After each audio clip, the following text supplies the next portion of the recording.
אוויר הרים צלול לחיים. Paz, Senhor, meus irmãos, estamos aí no Crescendo na Graça e no Conhecimento, a parte 3, a hermenêutica, a arte de interpretar o texto. Tivemos a introdução, também a primeira parte, né?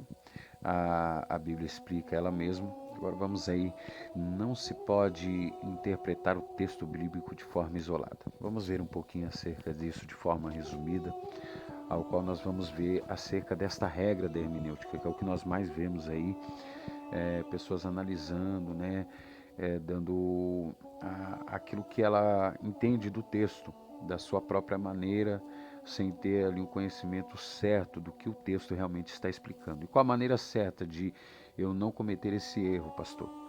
Então vamos lá.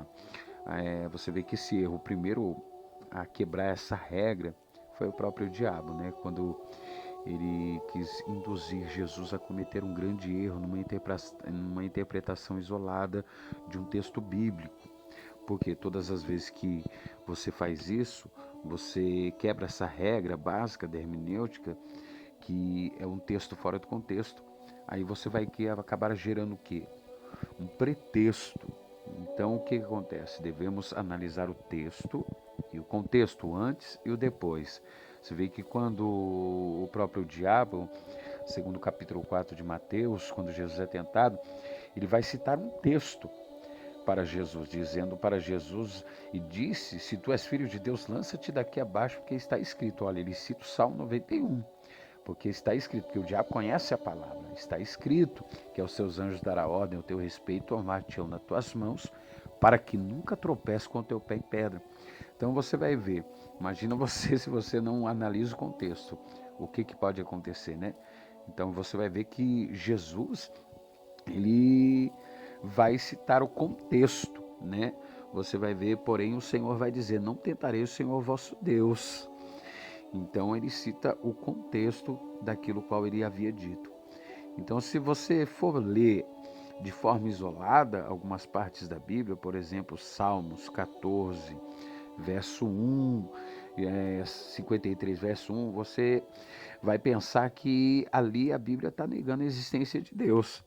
Entretanto, se nós observarmos o contexto que vem depois, sempre analisando o antes e o depois, você vai perceber que somente o homem louco, irmãos, corrompido, ele pode negar uma existência de Deus.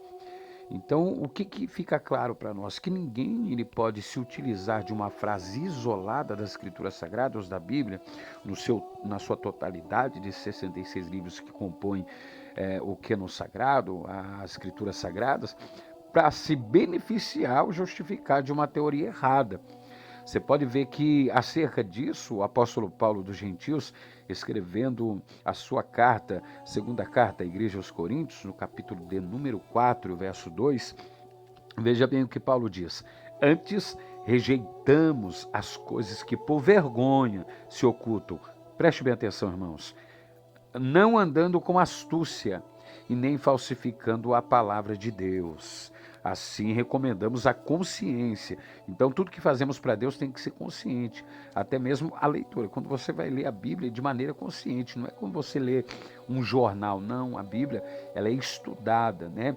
O próprio Jesus diz, analisar as Escrituras, porque nela onde ter a vida eterna. Então não é assim, você pega e lê uma coisa e aquilo você passa da maneira que você bem entende. Não, você precisa ler, reler, entender o que está dizendo, para que você não venha criar uma heresia, você não venha passar algo de forma errônea, fazendo pessoas até mesmo a tropeçar, como Paulo diz, falsificando a palavra de Deus. Então nós temos que ter a consciência, como diz Paulo, de todo homem na presença de Deus, na manifestação da verdade. Glória a Jesus por isso. Então no Salmo 119 e o 144, é lindo, irmãos. O salmista também escreveu dizendo, a justiça dos teus testemunhos é eterna. Dá-me inteligência, é o que nós precisamos de Deus, igreja. Dá-me inteligência e viverei. Então o que nós precisamos? Pedir ao Espírito Santo em oração, pedir a Deus em oração, a inteligência ao Senhor para interpretar de maneira correta a palavra de Deus. Amém? Então estamos aí no Crescendo na Graça e no Conhecimento, estudo da hermenêutica, a parte, a arte de interpretar o texto. Shalom Adonai, Deus abençoe os meus irmãos.